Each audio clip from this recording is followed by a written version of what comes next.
I have a couple points that I want to talk about in illegal immigration. Is it okay if I say all of them with no interruptions? Okay, cool. So, first, illegal immigrants power our economy. They're 50% of U.S. farm workers, harvesting the food on our tables, and fill 70% of construction jobs in states like Texas. They pay 13 billion annually in taxes, including 2 billion to Social Security that they can't claim. Deporting them would slash agriculture output by 60 billion and raise food prices by 6%. Why gut our farms and wallets when these workers fuel our prosperity? That's my first point. Second point, they strengthen our communities with lower crime rates. So in Texas, undocumented immigrants have a 26 lower percent homicide conviction rates. So, which is 2.2 per 100,000 versus 3 for native-born citizens. Nationally, immigrants are incarcerated at half the rate of native-born, where it's 0.85% versus 1.71%. That's according to Bureau of Justice Statistics from 2019.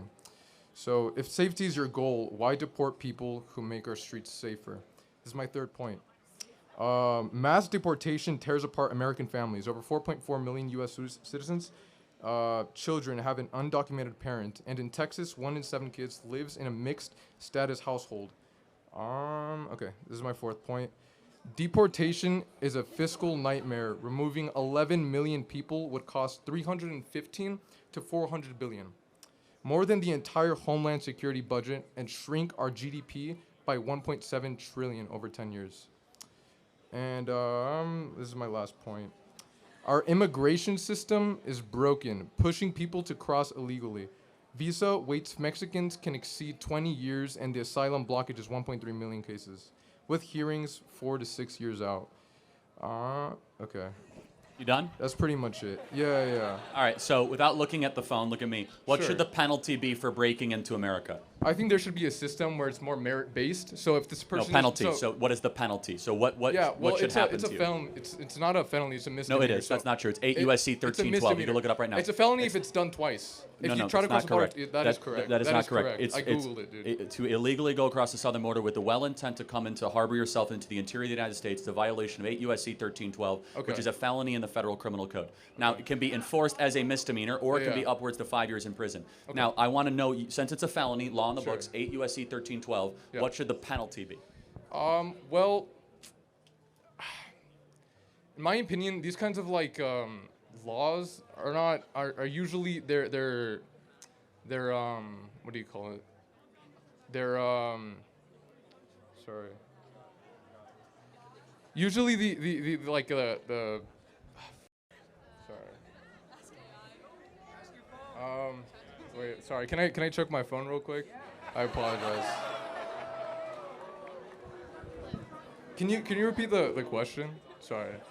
What should the penalty be Penalty be. Okay. for someone that breaks or comes into America illegally? What should the penalty be? I think there should be a merit system where the people. Okay, the Not penalty. answer. All right, let's. That's the penalty. not the So- answer. It's a very simple moral Okay. and legal question. Okay, What sure. should the penalty be if you come into America illegally? Okay, so since it's a misdemeanor, not a felony, misdemeanors I are. just that's told not you it's true, not 8. dude. You can look up on That's your not chat true. GPT what is Yeah, 8 yeah. USC. Look up what is 8 USC 1312. No, I know. I've already looked it up. Yes, When it's your second time crossing the border illegally, then it becomes a felony. it can be, and it is enforced as a felony, and it usually is done as a misdemeanor citation because no one has the stones to do 20 million felony applications. Okay. So I just want to ask, Yeah.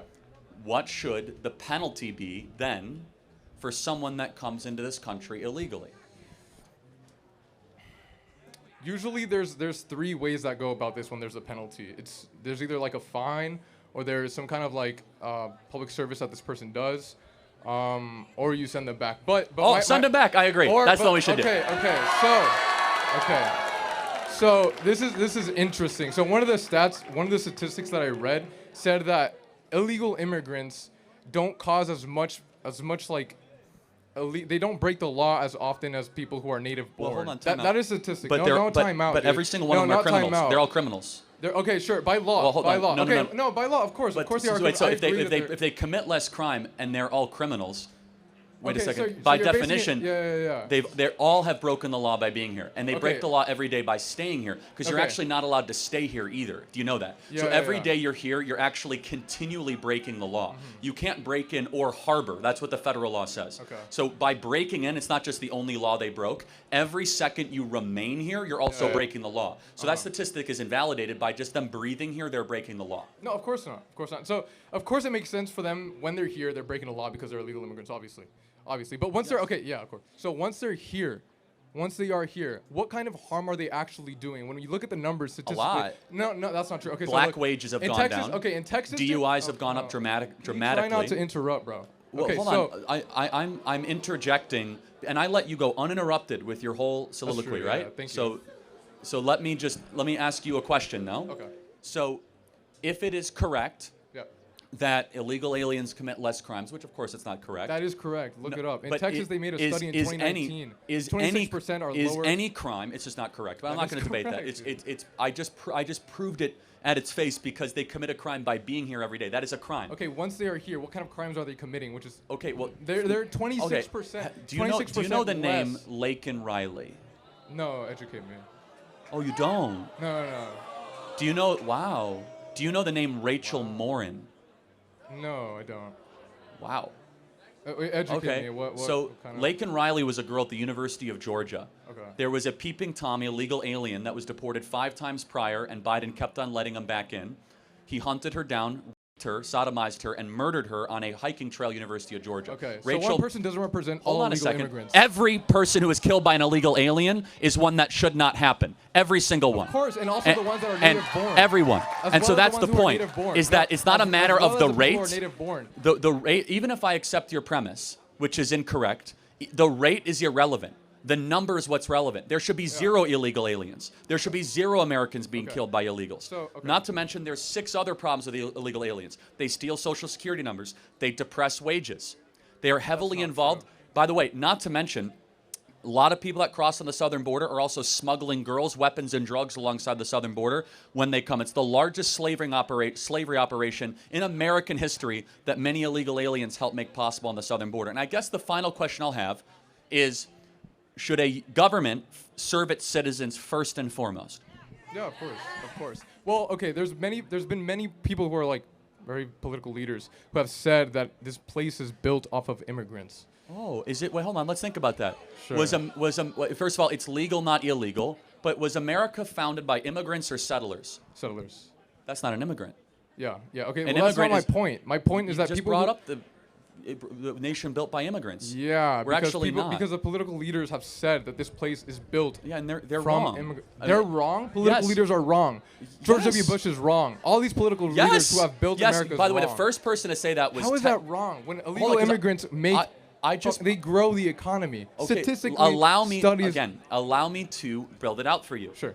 Immigrants have helped at times in American history, but we are first and foremost a nation founded by settlers. Immigrants come to a country already built. Settlers come to a barren place and build something new. Right. This land was barren when people came. In the 1840s gold rush, this was not an easy place to live. Yeah. California was not exactly industrialized. There was not immigrants coming west to California. Those were settlers building a new place around, Western values. Finally, I would just ask the question, do you see a moral distinction between a legal immigrant and an illegal immigrant? Well, the argument is that they're cutting in line. Like the argument is that they're cutting in line in the 20-year process that it would take for someone to cross here legally. It's not 20, but yeah. At most it's 20. At most it's 20. Right now there's around like 1.2 million people who are currently waiting. That would take Well, 6 to 7 years for a hearing. And by the way, no one has a right to come to this country, just to be Wait, clear. let me stay And- on track of what I was gonna say. Okay, so people who come here usually, almost all the time when they come here, they benefit society. They benefit society. There's studies that have done this. Not There's necessarily. okay, not necessarily, but overall in general. But no, when you look overall I in general, you look at the fundamentally statistics. disagree with that. You can't I mean, disagree with a fact. Hold on. It's- Do you think Elon Omar has enriched the United States of America?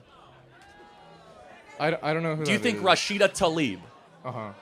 I mean, I could go through person Wait, by are person these, by person. Sorry, I don't know these people. Are these people who have are illegal immigrants that have caused harm? Yeah, if you don't know, I don't mean to pick on you. It's fine. Okay, But I thanks. guess the final question is, Sure. do you have any concern that there are too many people coming into this country and we're a nation of strangers, not a nation of neighbors. If the people who are coming are creating America, making it more growing, like the economy is growing, then what harm is that doing? Especially if the people who are Because we're more coming than are an not. economy, though, aren't we? We're a culture. We're a language. Yeah, we're of course. People. Okay, so let's talk about that front. When they come here, they don't have any kind of. They're not committing as more crimes than the people who are already here.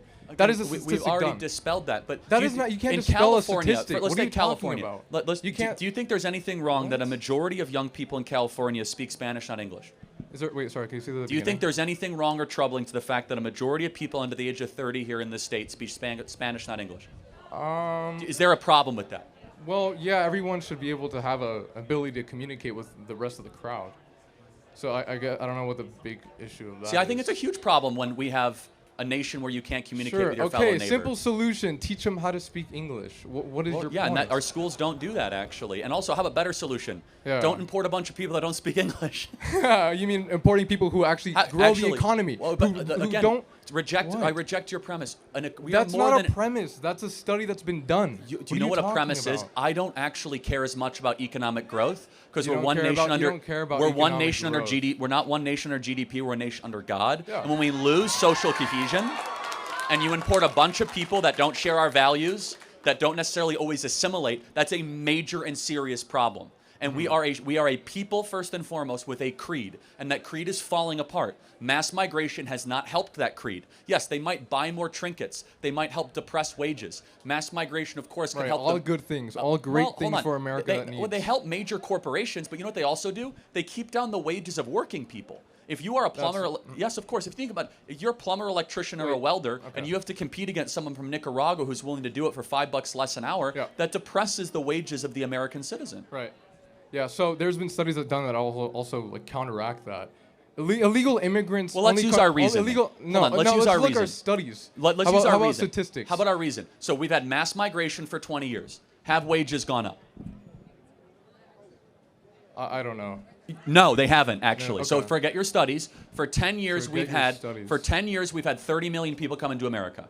Wages have gone down dramatically. Yeah. Maybe there's a reason why. Okay. Okay. So what I encourage you to do, just because there's a study that confirms, you should use your reason and look actually at self-evident truths. Be like, does that make sense? Can you name a... Statistics are self-evident. Well, truths. not always. Statistics are Not very always? misleading. Yes, like for example, I could say, did you know that 600 people a year die because of seatbelts? Well, that's a misleading statistic because over 100,000 lives are saved by seatbelts. That's an incomplete statistic. Wait, okay, so where is the, so that's a gray area. So where's the gray area where people are talking about where 26% of illegal immigrants who come here commit less crimes than native born? Okay, we have, how many times have you been over this? That's just not correct. Well, It's that not is true. correct. That is correct. Every single crime, it doesn't matter this about is a the study rate. that was done in Texas, the most diverse, Again. second most diverse state. Every crime an illegal commits is one that should never have happened. It is Okay. a period. Yeah, of course, they of should course. not be here. So I I don't agree. care about the rate. The rate is irrelevant. So let me just ask one final The rate question. is relevant. Someone broke into the country and cut in line. What should happen to them? Well, they're given. Ideally, there's a system. Ideally, there's a system that's merit-based where these people then become part of the citizen. Like they become a legal citizen. Yeah, I mean, we have clarity but not agreement. I say deport them all back to their country of I don't origin think and that's put not Americans that's first. That's not an appropriate solution. When well, the no. American people voted for it, and Most it is appropriate. People, it isn't appropriate because most of the people that do come here illegally contribute positively to Again, society. they- Not again, they are- dude. Statistically, I have everything been backs fr- this. You're not Everything listening to backs anything I'm saying, and that's fine. They take jobs from Americans, they depress wages, they steal social security numbers, they commit a crime every single day that they're here, they flood our public schools, they flood our social services, they flood our hospitals, they are a burden on the taxpayer. They should go back and make their own country great again and apply and become a legal immigrant if they want to live here. Thank you very much. Thank you. Next question. Yeah. Basically, my question is, there are circumstances in the U.S. where little kids come in illegally because of their parents, but they come here and this is their whole life. They have no history in their home country, right? How do we humanely and as conservatives or Christians deal with this in a way that represents our values? You're not going to like my answer, and that's Okay. okay. The whole family unit should be returned back to the country. Okay, that's what I was tending to think, but And can I just build it out? Yes. So a moral teaching of Scripture is that you do not favor justice for the poor or for the rich. This idea of blind justice. And if we agree it is wrong to do this, and we say, okay, what's the most humane way? It'd be one thing if we say, hey, you separate the family, which ironically, people on the left actually want the family separated. Yeah. They say, oh, keep the kids and bring the parents back home.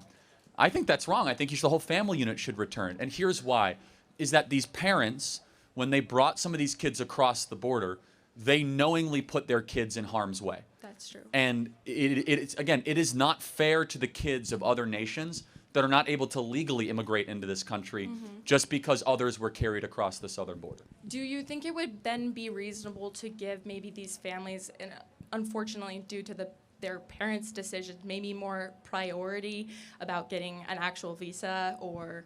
No visas. I know. I'm pretty harsh on this, Yeah. and I'll tell you why. If we compromise on immigration law, then we do not have immigration law. Okay. We must be uncompromising in the enforcement of law. Period.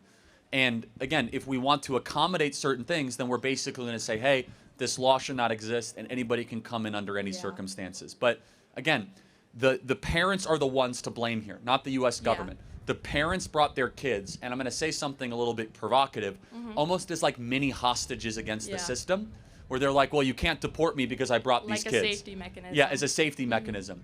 And by the way, just so we're clear, some of these kids are brought across in sex trafficking ways. Yeah. Some of them are brought in very cruel and unusual ways. And so, again, people don't always love that answer, but Yeah. I guess my next question to that would be, I'm trying to think. I just, like, because they have no, maybe they don't even, their first language is English. They may not even speak their native language.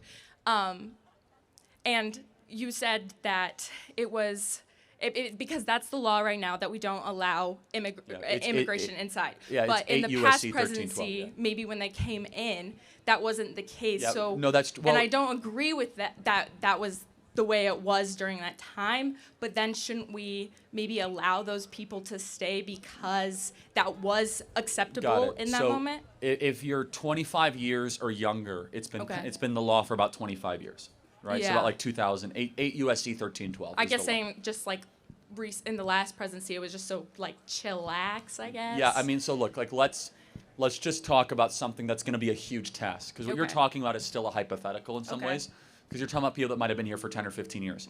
The more important, and one that's going to be a huge lift, is getting all 14 million people that came across in the last 4 years. They do know another nation. They do know another home. Yeah. We're not even getting the people that are 18, 20, 25. We're talking about trying to get 14 million people that were bum rushed across the border in the span of 4 years. Okay. Every single one of those people should be returned back to their country of origin and deported from the United Okay. States. I agree with that as Yeah. well. So Hi, Charlie. Great to meet you. Thank you for letting me speak in your platform. First of all, I really disagree with you in a lot of things. Be respectful, guys. It's fine. Part of what makes America a great country. It does. It does. America's a great country, but I don't like your T-shirt.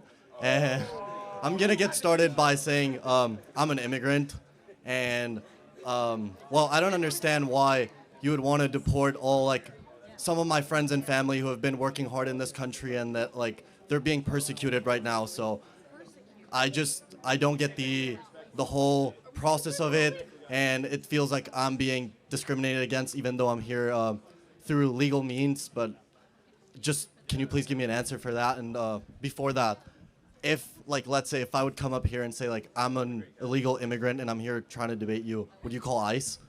I mean, Tom Homan would probably see the video, and you'd probably go back to your true country. Okay. Yeah. I mean, Yeah. that's how it works, right? But let me just ask you a question. What is the fair way a country, in your ideal, you're king. What's your name? Sorry. I'm Claudio, sir. Yeah, Claudio. And this is just a thought exercise, but it's very revealing. You are king, and you find out that there are 30 million uninvited people in your country. What do you do with them? Oh, in this case, I try to find the most humane way of sending them back to our country. But first of all, I want to say that's what we're doing. Wait, let me just say something. That's what we're doing. Let me just say King something. Claudio, long live the king. Bro, I'm not a dictator at all. But Of course, I'm Yeah, saying yeah, yeah. it's a helpful thought no, exercise. I get it. And all I'm saying is, you were talking about in the past couple of people that came up here, America first, trying to get like the best for our country and like increasing the productivity and getting us to be like the best country possible, which I agree, like I love this country. But a lot of this country is built on like illegal immigrant labor, and it's definitely like a bad means, but it's been a good result somehow. Like I'm sure you know people, like you have friends from like home that own businesses that employ these types of people that are very productive and very, very honest and just hardworking, trying to get a better life. And a lot of those people are very close to me, so it's just a very heartbreaking situation for me, but I understand. Okay, yeah, but I mean, and you gave the answer if you were in charge. I guess this is another important question. What should the punishment be then if you break into somebody else's country uninvited and stay there without welcome? Well, I don't know what the punishment should be. I'm not a lawyer. No, that's okay. I'm just asking. Totally. Yeah. Here's our position: is that it is against federal law to come into America, right? True. You're not allowed to come into the country without invite. So that's against the law. So if we can do one of two things, and there's very little in the middle. There's some nuance, but we can say we are not going to enforce the law because we're just going to say that doesn't matter, or we could say, look, the law is blind, and when you break the law, it must apply to all people. Now, I think you're a little different, because I don't want you to loop in. So what country did you emigrate from? Are you going to, like, discriminate against me? No, I'm actually not. I'm going to do the opposite, actually. Yeah. What? I'm curious. I'm Mexican. Okay, fine. But you came here legally, correct? I did, sir. Okay, yeah. great. Well, if I didn't, you'd be calling the police when you... No, but it's not a racial thing. If you were Polish and you overstayed a visa, then you should be... But hold on. You followed the rules. So you're exempt. Mm-hmm. The people that you know didn't follow the rules. True. So I divide America not into Mexican and white and Hispanic and white, into rule follower and rule breaker. Yeah. And so when someone breaks our rules, there must be justice done. Yeah. There must be a punishment. And the most humane way is you go back to your country of origin. We'll do it humanely. We'll do it correctly. But if you are not invited into a home, into a dorm room, into a living room, the standard applies to an entire country. Now, to your point, you might be right. There might be some economic disruption. However, you know what happens if you have economic disruption in the labor pool? Wages are going to go up. And you guys are going to see your wages go up. Yeah, but who is going to occupy those jobs? So this is a little bit insulting. I don't think you mean it this way. That illegal immigrants are nothing more than just kind of like these are my people. So how could I be insulting them? I'm even defending. I don't think you mean it this way. Yeah. But broadly, when we talk about immigration, there's a talking about like, well, who's going to pick your grapefruits and like who's going to serve you Chipotle? You've probably heard this before, right? I have. Yeah. Yeah. Who's going to clean your hotel room? It's us. Yeah. But hold on. Embedded in that is kind of a really derogatory, that's like, they're kind of just like a permanent serf class here to serve us. I think that's like really creepy and weird, actually. These are human beings. They're more than just kind of economic utility. Yeah, no, but like in the history of the U.S., like we first had like the Italian and Polish immigrants, and they first served those jobs, and then they became like economically sufficient, and they were welcomed. True. And it was a different time in history, like. Of course, but yeah. I suppose the broader question is one of justice, which is that to what should a country do when your sovereignty has been so massively violated for a long period of time? And a country seeks to be a country, becomes something else. It becomes a colony, or it becomes just kind of a random area if a country does not have loyalty to its own people.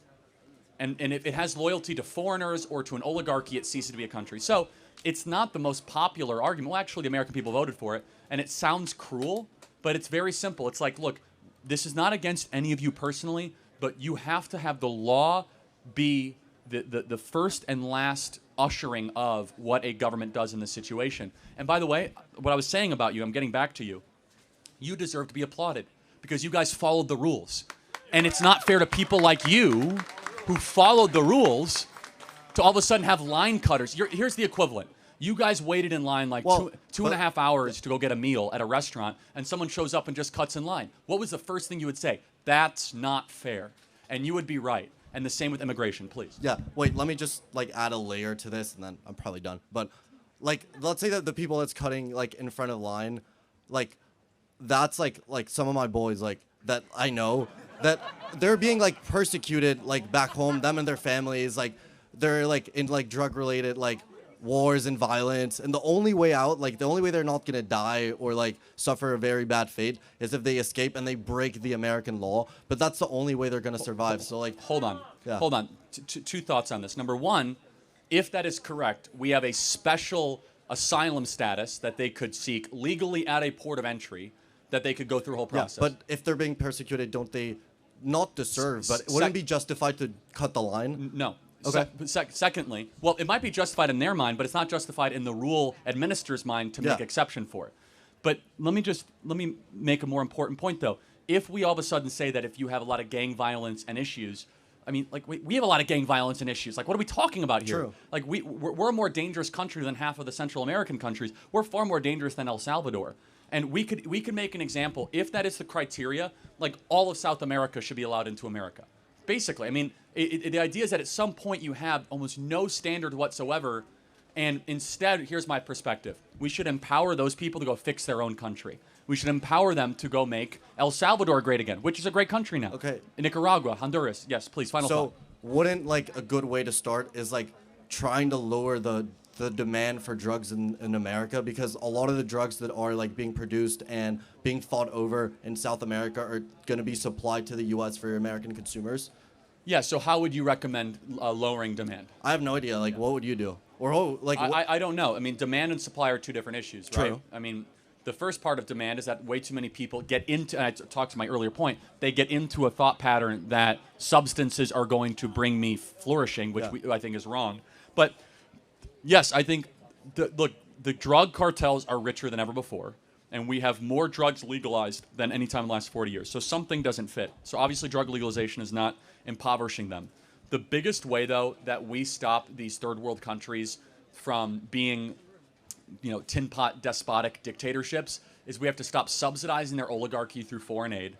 And then, yes, you're right, the Chinese Communist Party is pumping tons of money into these countries. But finally, and I know this sounds a little bit cruel, is that I care far more about the suffering of Americans than the suffering of other people's countries first. I would too, yeah. And you have to. Yeah. You have to look after your own people. You have to draw the line. And it's the old adage, right, guys? If your plane is going down, what do they tell you to do first? You put your mask on first, and then the mask on the person that might not be able to put a mask on, an infant or someone that might be infirmed. It's the same way as a country. We need to put our own oxygen mask on first, and then we can worry about helping other people. Thank you so much. I appreciate it. Thank you. Can I get a hat?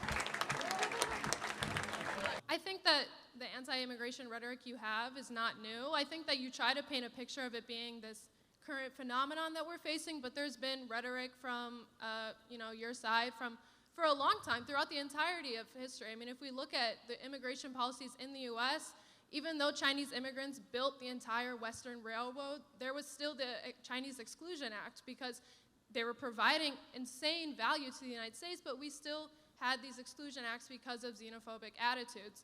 And so this is not a novel idea that immigrants are bad for the country. So I'm interested in why you think that all of a sudden we need to change the way the United States works.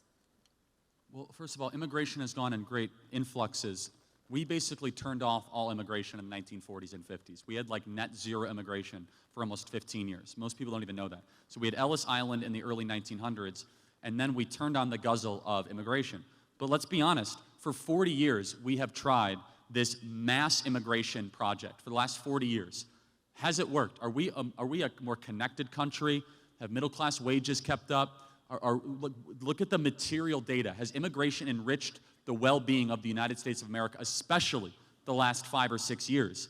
I would say, of course not, actually. We're more divided, we're more factious, and we see this in almost every European country as well. When you import a bunch of people that don't speak your language, that are from the third world, all of a sudden you have mass destabilization happening in your country. It's not a matter of being xenophobic. Instead, it's a matter of being patriotic to your own country and your own citizens. It's not about hating the foreigner. It's about loving the citizen. And your obligation is always to citizens first, not foreigners.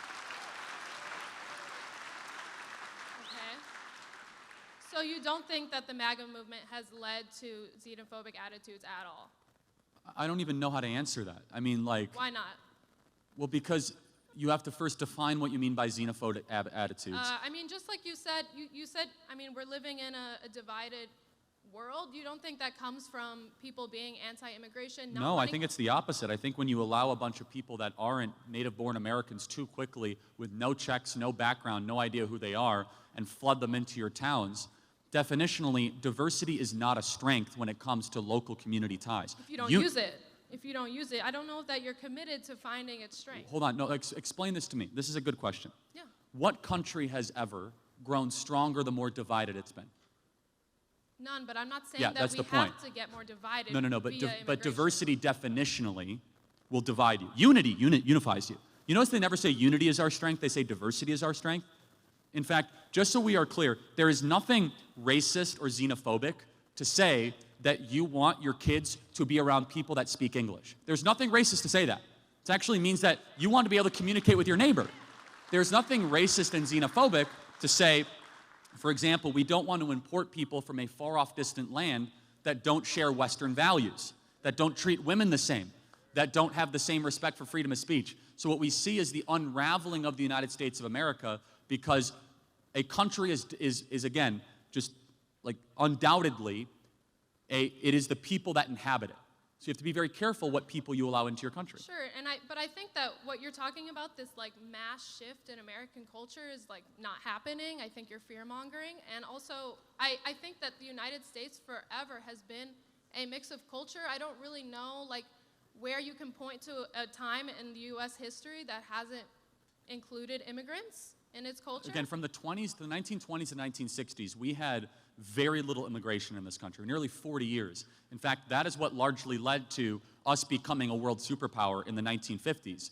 Is we had the Bracero program back then, where we brought in tons of laborers from Mexico to the United States to work in agricultural, and that's how we fed the United States. So I really again, don't think that you can say that.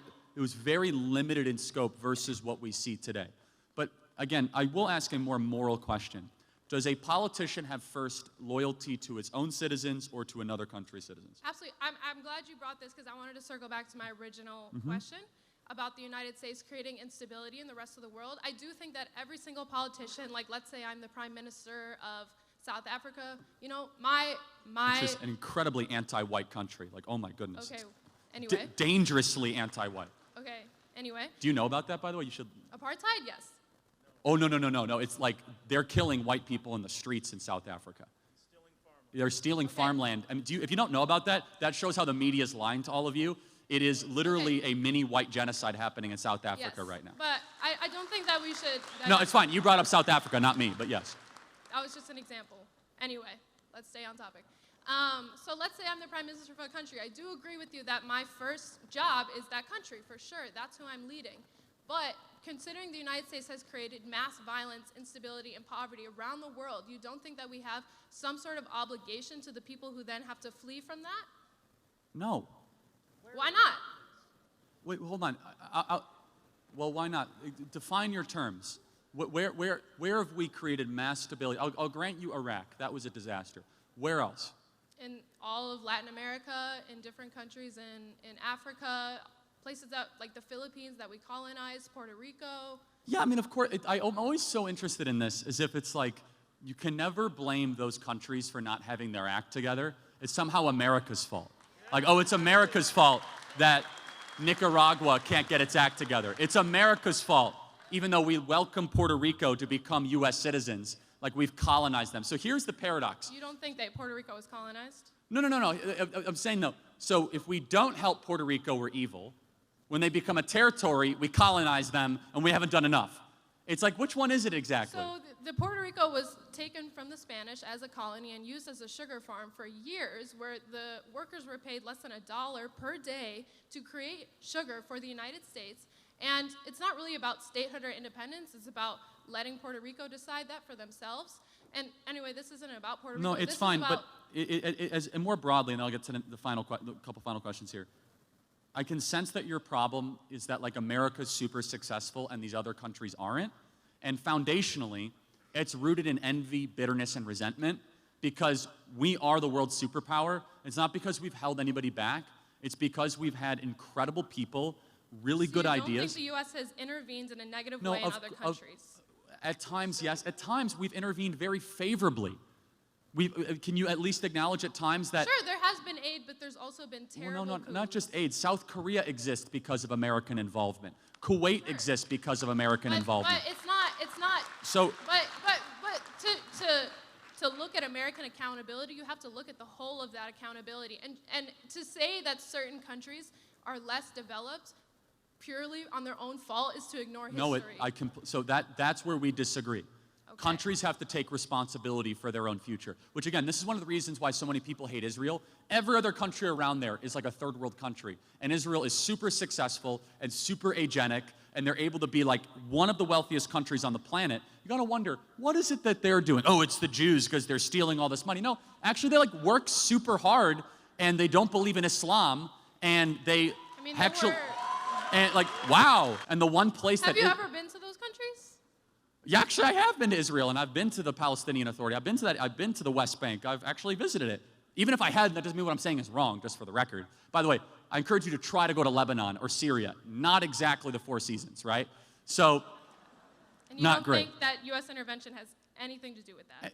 Partially, but again, to blame the evil U.S. intervention for every single problem is, at its core, intellectually sloppy. I don't think so, because the United States has 2 times the military of the rest of the world. It has been in our DNA to intervene in a military way in other countries. So to say, I mean, I know you believe so in... I want to try to square this all together. I got to get another question, just to make sure I'm clear.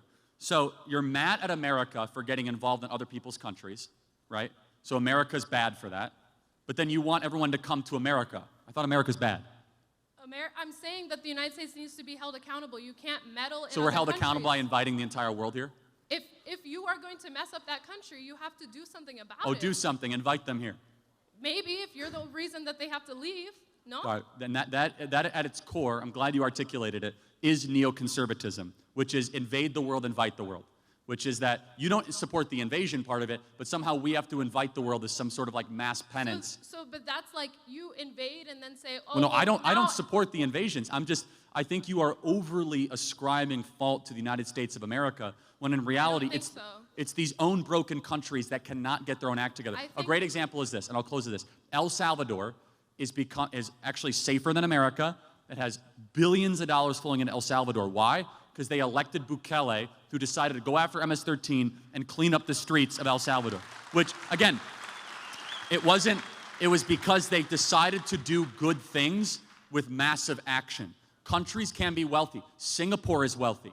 You could be a very wealthy country if you embrace Western market ideas, private property with low crime, and it's not always... I mean, in the case of El Salvador, the United States was the reason that the country broke down into gang warfare, and now if you look at the way they were able to turn around, they had to declare a state of emergency just to be able to turn things around. It's just like, this is where we're different, and then I'll close, then we have to get going. I look at America as a force for good. You look at everything wrong and you say it must be America. No, sir, I'm looking at bad things that they have done and calling for accountability. Okay, like I mean, maybe we disagree, I don't know.